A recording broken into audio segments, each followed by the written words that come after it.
Welcome to your deep dive. Today we're going to be taking a look at this Hsin Ming, the Book of Nothing. It's like almost like a guide, right? To enlightenment, straight from Zen Master Sosan. And he was like right there when Zen Buddhism was just getting started. So, you know, his words carry a lot of weight. Okay, so let's unpack this Book of Nothing a little. One of the first things Sosan says is that this thing that humans do, this choosing and preferring, he calls it the disease of the mind. What do you make of that? It's pretty wild, huh? How he calls it a disease. I mean, he's saying, that we need to choose like all the time, right? We're I think discriminating that's between this and that, yeah. like what we like, what we don't like. It creates like suffering in our minds. It like separates us from just, how things are, the flow of things. So it's not just like when I'm looking at a menu and I can't decide. It's something deeper. How our minds work. Yeah, exactly. So Son, he has this story about Mullah Nasruddin. He's like a character in Sufi stories. And, well, he had so many wives that when a judge was like, okay, you're free to go, you can go home now, Nasruddin, he was like, well, which one? That's great. I feel that way sometimes with takeout menus, not wives, but so many choices. What's the point Sosan's making with that? I think he's showing how kind of ridiculous we are with all our, preferences. Yeah. Like, think about how much mental energy we spend just choosing things every day, right? Yeah. Like what to wear, what to eat, what to watch on TV. What if we could, let go of some of that? Okay, so maybe choosing eye is a disease. At least it can, cause this kind of anxiety. You don't even realize it. But what's the cure? What does Sosan think we should do about it? He talks about choiceless awareness as the antidote. He doesn't mean, becoming passive or anything. It's more about, shifting how you're looking at things instead of, judging and evaluating all the time. We try to just, be aware of what is without getting caught up in, what we like or dislike. Okay, that sounds pretty tough to do. How do you even begin to cultivate that kind of awareness? Well, Sosin uses these really vivid examples from nature to kind of, illustrate it. He talks about the cycle of, love and hate, or breathing in and out, or like the changing seasons, all these things, right? They seem opposite, but they're actually part of one big process, Yeah. flowing into each other. So instead of things being separate and opposite, it's more like they're connected. Yeah, exactly. Yeah. That's what he means by non-duality. He's saying like the distinctions that we make, like, good and bad, self and other, they're just illusions. Our minds create them. Whoa, okay. That's a lot to take in. So if all these dualities are illusions, then how do we even make sense of the world?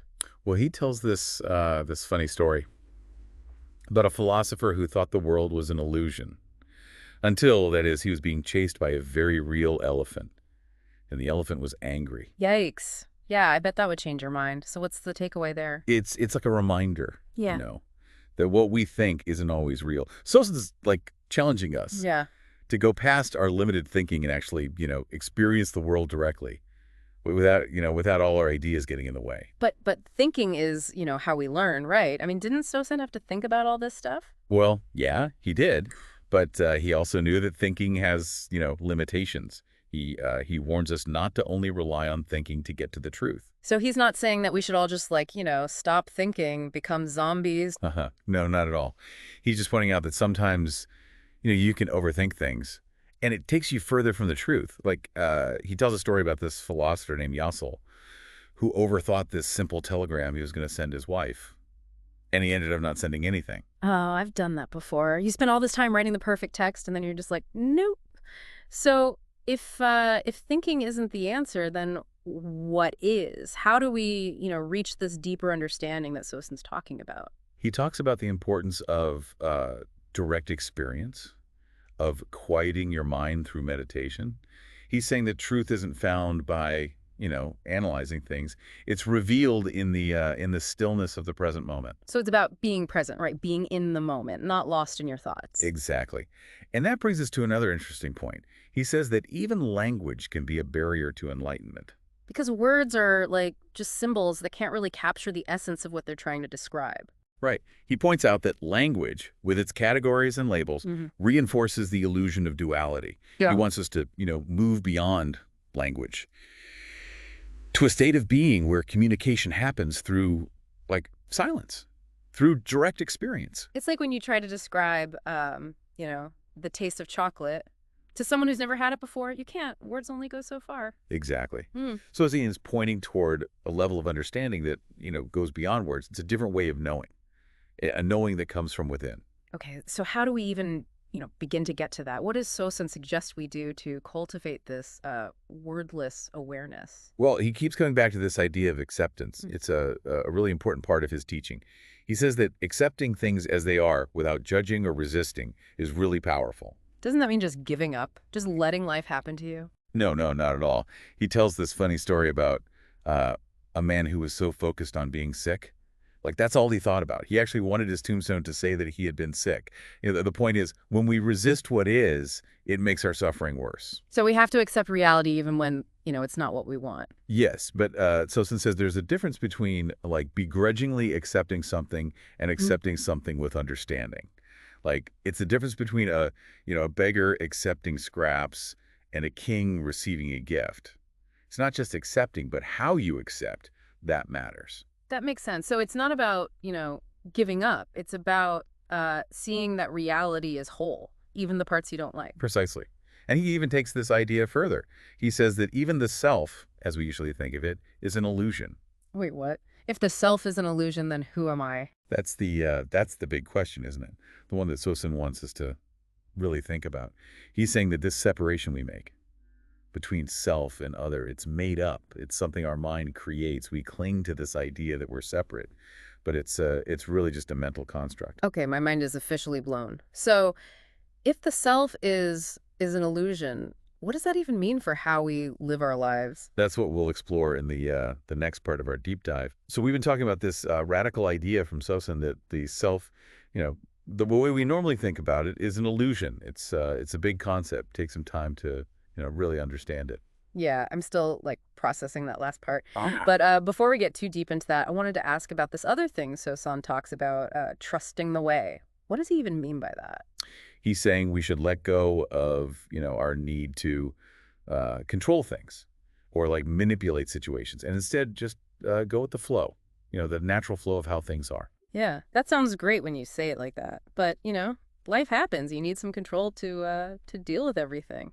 So it wouldn't say that there aren't challenges, Yeah. but he'd probably say that a lot of our struggle is because we're resisting what is instead of accepting it and adapting. Like, imagine trying to make a river flow uphill. It's a lot of work, and it's not going to happen. So it's not about being passive, but about recognizing that some things are just, out of our hands. Exactly. He tells this great story about a museum guide who insisted that the museum had two heads of Napoleon, one from when he was a kid and one when he was old. Uh-huh. That's great. A little crazy though, right?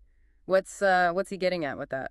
He's showing us how silly it is to, try to force reality to fit our limited understanding. Sometimes it's better to just let go of our rigid ideas Mm. and be open to what is, even if it seems, strange or unexpected. So trusting the way means being open to the mystery, like accepting that we don't have all the answers. Yeah, and finding some, peace and freedom in not knowing. It's a big change from how we usually think, right? Trying to, understand and control everything. Okay, I'm starting to see how this connects back to that choiceless awareness. If we're so busy trying to, control things, we don't even notice how beautiful it is to just experience life. Exactly. And that's where he brings in the importance of quieting the mind. Mhm. Our thoughts can, lead us astray, create all these anxieties and worries that prevent us from seeing clearly. He's big on meditation, right? But he doesn't really tell you exactly how to do it. Right. He's more interested in us understanding the nature of the mind. He uses metaphors like a broken mirror, Yeah. reflecting a distorted image of reality, or like a monkey, just chattering, jumping from one thought to another. So it's not that we have to, like, get rid of all thoughts There you go. completely, but we should recognize that they're not, ultimately real.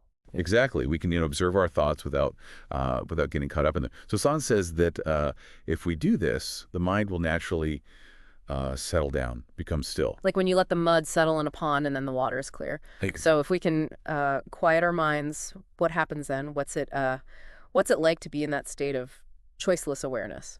Sosan describes it as a state of deep peace and clarity Yeah. and freedom. He uses words like empty, clear, self-illuminating. It's a state of being where we're not constantly, caught up in our thoughts and emotions. He also talks about a timeless essence of reality that's revealed when you're in that state of awareness. It sounds kind of mystical. It is in a way. So Sosan's talking about, a deep spiritual realization, but he doesn't want us to just, blindly believe him. He wants us to investigate it ourselves, go on our own journey of self-discovery. That's a good point. We're not supposed to just take his word for it. So how do we start doing that, exploring it ourselves? What are some practical things we can do to cultivate that awareness? He says it's important to listen to our bodies. He says our bodies are much wiser than our minds. Like they know when to eat, when to sleep, when to rest. But we usually just, ignore those signals. We're so busy with our schedules and all the things we have to do. Exactly. He even mentions this study where they let kids eat and sleep whenever they wanted, Yeah. Based on their natural rhythms. And they were healthier and more balanced than kids who had, a strict schedule. It makes you think, we value the mind so much more than the body. Maybe Sosan's saying we need to learn to listen to our bodies again. Right. And this applies to other parts of life, too. Like Sosan says, to bring that same awareness to our relationships. He talks about how we often distort how we see other people with our expectations and projections. Yeah, he compares romantic relationships to like a game we play, Right. where we project our own stuff onto the other person. We fall in love with the image we've created, not the real person. That's too real. And I can see how that would lead to, disappointment. So what's the alternative? So Sosan says that real intimacy comes from seeing people as they are, without judgment, without trying to control them. It's about recognizing that each person is whole and perfect, even with their, imperfections. So accepting imperfections No. in ourselves and others, that's a pretty radical idea these days. Everyone's so focused on, being perfect. It is. But so Sosan would probably say it's not about, lowering your standards. It's about changing your perspective. Instead of focusing on what's, wrong, Yeah. we can appreciate the beauty of what is. It's like we're all works in progress, right? Yeah. Constantly evolving. And there's beauty in that, even when it's, messy. What about when things are like really tough? Sosan doesn't pretend that, suffering doesn't exist. No, he acknowledges that suffering is a part of life. Mhm. But he says that our resistance to it just makes it worse. It's like pushing on a wall, You just end up hurting yourself. So it's about learning to accept even the hard parts of life. Yeah, and realizing that a lot of our suffering comes from being attached to things that aren't permanent. Like our relationships, our possessions, our bodies even, they all change. Yeah. And eventually, they're gone. Right. So Sosan says we should, accept impermanence. It's a basic part of existence. He says, all conditioned things are impermanent. Work out your salvation with diligence.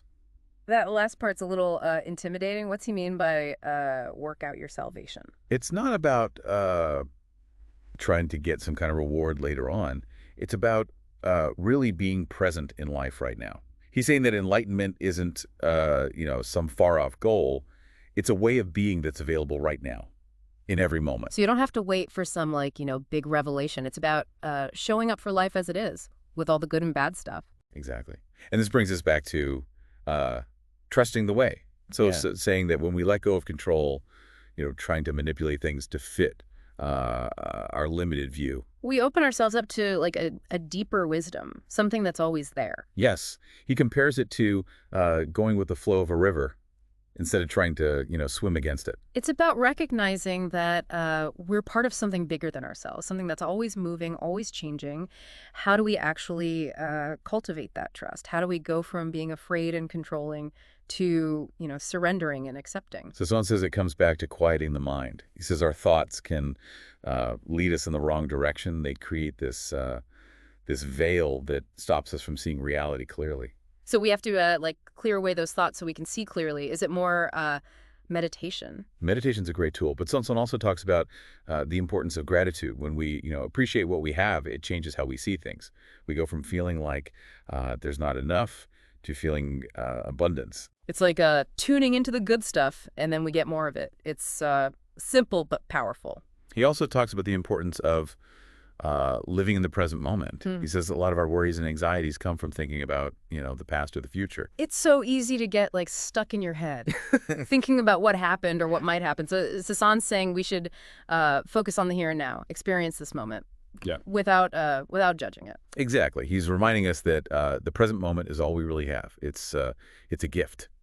And when we really embrace it, we find peace and freedom that go beyond, the limits of time. This all ties back to that no self idea, right? Mm. If you let go of this idea of a separate self, a fixed identity, you become more present, more open to the flow of life. Yes, and we start to see that everything is connected. The line between self and other becomes blurry, but we'll have to explore that more in the final part of our deep dive.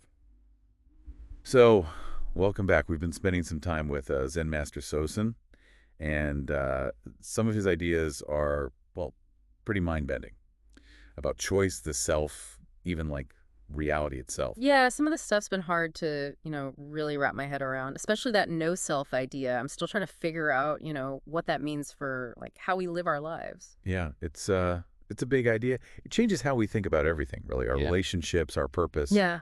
Sosan wants us to see beyond, our own little ego and connect with something much, much bigger. So it's not about like pretending we're not individuals, but Right. more like seeing that we're also part of something larger. Exactly. He uses this mantra, not to represent this idea of getting rid of duality. Like it reminds us that there's no real separation between self and other. It's all an illusion. And he tells that story, right? About the prisoner who was so attached to his routine that he beat up his cellmate for like tearing off the wrong day on the calendar. Right. It's funny, but it also makes you think, like if you cling too tightly to your own little world, your own sense of self, it creates conflict and suffering. It makes me think about how much we argue, Yeah. about our own opinions and beliefs, like they're the only truth. Yeah, that's pretty human, I guess. But Sosan's saying we got to go beyond that, beyond our egos to see the bigger picture where everything's connected. And this brings us back to trusting the way, right? If we let go of that rigid sense of self, we become more flexible, more open to, whatever life throws at us. Exactly. So Sosan says that when we surrender to the way, we connect with a deeper wisdom, something beyond, what we can understand with our minds. He compares it to a tree in the wind. It doesn't fight the wind, right? It bends with it. Mm-hmm. And because of that, it survives. That's a good one. So it's about being strong by being flexible, not needing to, control everything. But what about our own goals? The things we want to achieve. Does trusting the way mean we just give up on those? Not necessarily. It's more about aligning your goals with, with the natural flow of things. Yeah. Instead of trying to force them to happen. So it says to act with intention, but also to be open to things changing, unexpected possibilities. So it's finding that balance between trying and letting go, between doing something and accepting what is. Exactly. He's not saying, just sit back and do nothing. Yeah. But that will be more effective when we work with the way instead of against it. That makes sense. There's one more thing, though, that Sosan keeps talking about that I'm still kind of stuck on. This idea of a timeless essence of reality. It seems like it goes against, how we normally experience time, past, present, future. Yeah, that's definitely one of his more challenging ideas. He's pointing to a reality that's beyond time, a place of pure being that's always there. He says, no yesterday, no tomorrow, no today. What does that even mean? He's saying we should try to experience time differently. The past is gone. The future isn't here yet. And the only thing that's real is this moment, right now. So it's about really being in the present, not thinking about, what happened or what might happen. Exactly. And Sosan says that when we do that, we connect with this timeless awareness, a place of infinite possibility, boundless joy. It's a big shift in perspective. It takes a lot of trust in life. It sounds almost mystical, but if this timeless reality is always here, why do we experience time like we do, in a straight line? That's a good question. So some would probably say that time is relative. Is how we organize our experience. He compares it to a dream. In a dream, you experience time, right? But when you wake up, you realize it was all an illusion. So he's saying that how we normally experience time is like a dream. And when we wake up to our true nature, we see beyond it. That's a good way to put it. He's not saying that time doesn't exist, but that it's not the ultimate reality. I've had those moments where I'm so focused on something that I like completely lose track of time. It's like stepping out of, the clock. Maybe those are glimpses of what Sosan's talking about, this timeless reality. That's a great insight. Those moments where you're just, completely absorbed in the present, they give us a taste of what it means to go beyond time. And Sosan's teachings give us ways to, cultivate that awareness more in our everyday lives. So it's not just like an idea, it's something we can actually experience. Absolutely. He's inviting us to live more fully in the present, appreciate the beauty of every experience, and approach life with a sense of wonder, knowing that we're part of something much, much bigger. It's a powerful message. It can change, everything about how we live. I got to say, I'm still thinking about a lot of what we talked about today. Sosan's teachings are definitely challenging, but also really inspiring. Yeah, they offer a unique perspective, don't they, on how to live a more fulfilling life with less suffering and more peace and purpose. Well, I think we've really gone deep today into Sosan's teachings. We explored some big ideas, but we also, came away with some practical things we can use in our own lives. It's been a really interesting journey. I hope it's given you some, new things to think about too. What stood out to you from this deep dive? What are you still, pondering? What are you taking away from this exploration of Zen wisdom? We'd love to hear your thoughts. Until next time, keep diving deep.